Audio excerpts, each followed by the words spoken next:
আসসালামু আলাইকুম। বাংলা সংবাদে সবাইকে স্বাগত জানাচ্ছি। আমি চিন্তিয়া হক। শুরুতেই সংবাদ শিরোনাম। দেশের গণতন্ত্র ধ্বংসের জন্য নির্বাচন কমিশন দায়ী বলছেন রিজভী। জানাবো যে কারণে যুক্তরাষ্ট্রের লাল তালিকায় বাংলাদেশ। ফ্যাসিবাদ হাসিনা থাকলে বন্যার্তদের কাছে ত্রাণ যেত না বলছেন অ্যানি। আমার নাম ভাঙিয়ে যারা অপকর্ম করছে তাদের বিরুদ্ধে ব্যবস্থা নিন বলছেন ইশরাক হোসেন। এবং সর্বশেষ জানাবো জুলাইয়ের গণহত্যাকারীদের ক্ষমার অধিকার কারণেই বলছেন জামায়াত আমির। দর্শক শুনছিলেন সংবাদ শিরোনাম, এখন বিস্তারিত। দেশের গণতন্ত্র ধ্বংসের জন্য নির্বাচন কমিশন দায়ী বলছেন রিজভী। বিএনপি সিনিয়র যুগ্ম মহাসচিব অ্যাডভোকেট রুহুল কবির রিজভী বলেছেন, আমাদের দেশের গণতন্ত্র ধ্বংস করার যারা দায়ী তারার মধ্যে অন্যতম নির্বাচন কমিশন। সাংবিধানিক ব্যবস্থা লঙ্ঘন করার জন্য যারা দায়ী তাদের আইনের মাধ্যমে বিচার দাবি করছি।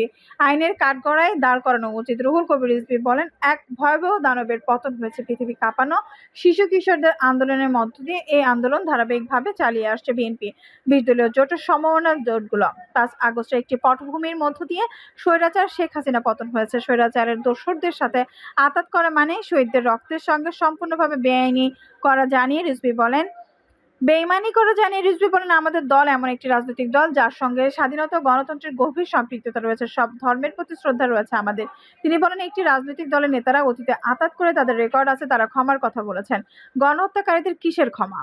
গণহত্যাকারীদের গণহত্যা জড়িত আইনশৃঙ্খলা বাহিনী সহ জড়িতদের অবশ্যই বিচার করতে হবে। এখনো সব অফিস আদালত শেখ হাসিনার পেতাত্তা রয়েছে বলেও মন্তব্য করেন তিনি। বর্তমানে শিক্ষা প্রতিষ্ঠানে একটি বিশেষ গোষ্ঠীর লোকদের নিয়োগ দেওয়া হচ্ছে, যা জনগণের নজরে এসেছে বলেও মন্তব্য করেন তিনি। সাংবাদিকদের প্রশ্নের জবাবে তিনি বলেন, ১৯৯৭ সালে সব গণমাধ্যম বন্ধ করেছিল শুধু ৪টি পত্রিকা রেখে। আওয়ামী লীগ বাকশাল কায়েম করেছিল, এবার ভিন্ন রূপে বাকশাল কায়েম করেছিল আওয়ামী লীগ। পত্রিকা বন্ধ করেনি, তবু দিগন্ত টিভি, ইসলামিক টিভি, আমার দেশ দিনকাল বন্ধ করেছে, কিন্তু মালিকানা দিয়েছে আওয়ামী লীগের একনিষ্ঠদের। তারা সারাক্ষণ আওয়ামী লীগের প্রচার মাধ্যম হিসেবে কাজ করছে। গণমাধ্যমের মূল কাজ সত্য উদ্ঘাটন করে নিষ্ঠাবস্ত খবর পরিবেশন করা। এটাই গণতন্ত্র। এর বাইরে গেলে সেটা গণমাধ্যম নয়, প্রচার মাধ্যম বা স্বৈরাচারের ডান্ডা। প্রকৃত গণতান্ত্রিক দেশে স্থিতিশীল বজায় রাখতে ভূমিকা রাখে গণমাধ্যম। রাষ্ট্রীয় গণতন্ত্রকে বিকাশ করতে হলে একমাত্র উপাদান হচ্ছে স্বাধীন গণমাধ্যম। আবার সেই গণমাধ্যমকে অবশ্যই সত্যবস্তুনিষ্ঠ সংবাদ প্রকাশ করতে হবে। প্রধান নির্বাচন কমিশনারের সমালোচনা করে তিনি বলেন, দখল ডাকাতি নির্বাচনে আপনি এককভাবে ফলাফল ঘোষণা করেছেন, আপনি কেন পদত্যাগ করেননি? আপনার কাছে চাকরিটাই বড় ছিল, দেশ রাষ্ট্রের কথা কি মনে ছিল না? আমাদের দেশের গণতন্ত্র ধ্বংস করা যেগুলো দায়ী তার মধ্যে অন্যতম নির্বাচন কমিশন। যে কারণে যুক্তরাষ্ট্রের লাল তালিকায় বাংলাদেশ।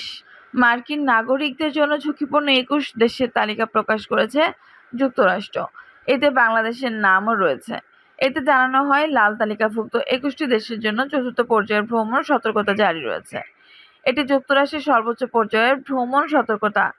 বাংলাদেশ ছাড়াও তালিকায় থাকা অন্য দেশগুলো হলো আফগানিস্তান, বুর্কিনা ফাসো, মিয়ানমার, মধ্য আফ্রিকা প্রজাতন্ত্র, Haiti, Iran, Iraq, Lebanon, Libya, Mali, উত্তর কোরিয়া, রাশিয়া, সোমালিয়া, দক্ষিণ সুদান, সিরিয়া, ইউক্রেন, ভেনেজুয়েলা এবং ইয়েমেন।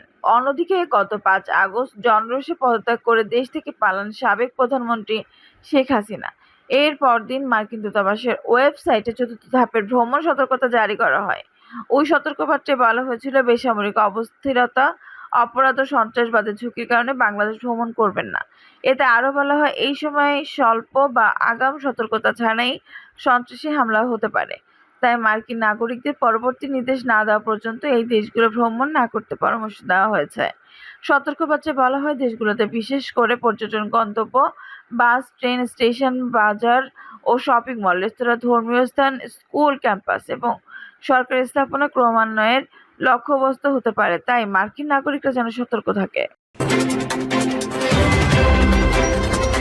ফ্যাসিবাদ হাসিনা থাকলে বন্যার্তদের কাছে ত্রাণ যেত না বলছেন অ্যানি।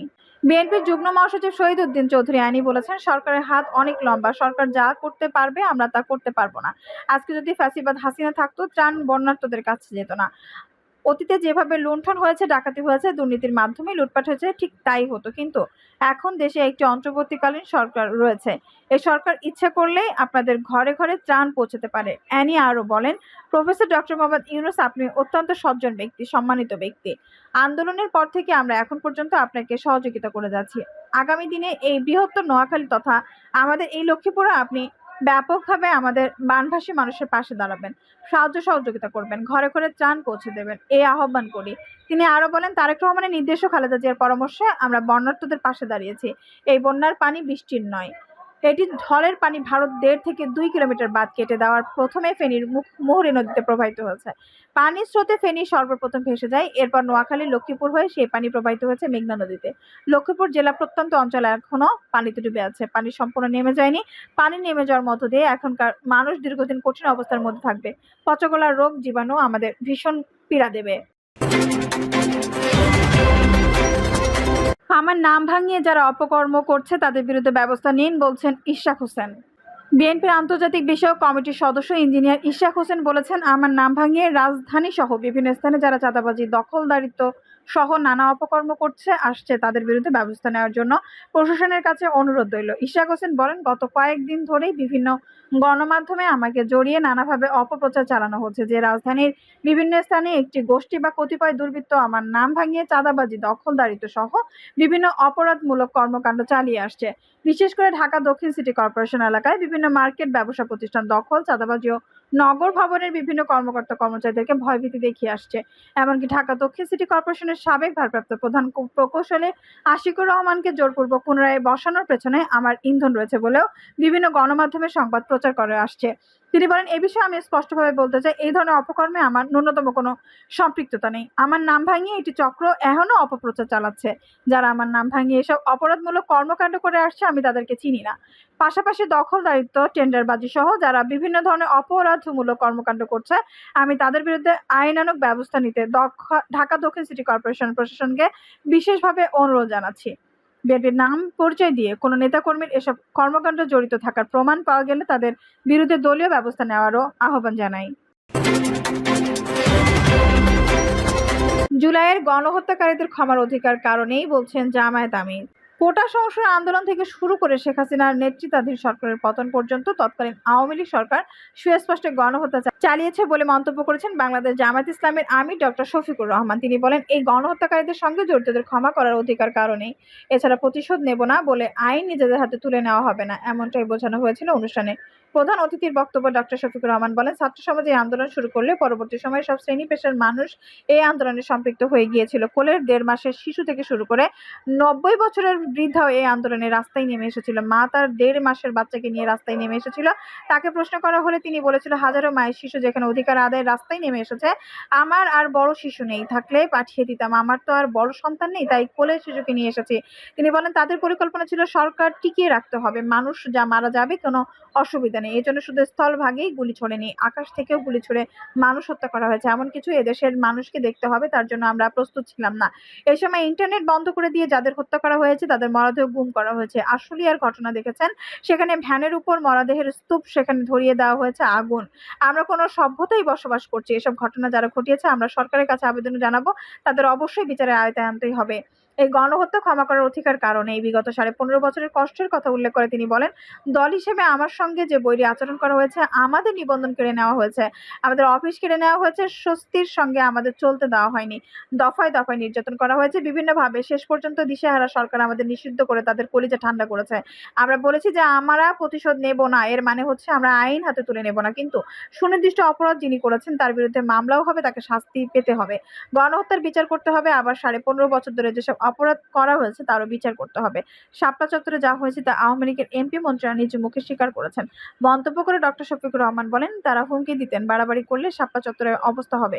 তারা সেদিন কি করেছিলেন, যা দিয়ে হুমকি দিত, এটিও আরেকটি গণহত্যা ছিল। এই সরকার 15.5 বছর আমাদের রাস্তায় নামতে দেওয়া হয়নি, আমরা তবুও তাদের সেই কথা অমান্য করে রাজপথে নেমেছি। তিনি বলেন, তবে তারা নানাভাবে ছলে বলে কৌশলে 3টা নির্বাচন করে নিয়েছিল, যেখানে জনগণ ভোট দেওয়ার কোনো সুযোগ পায়নি। আর এক নির্বাচন তো দিন শুরুর আগের রাতের বেলায় শেষ হয়ে গিয়েছিল, দিন পর্যন্ত তাদের অপেক্ষা করার ইচ্ছা হয়নি।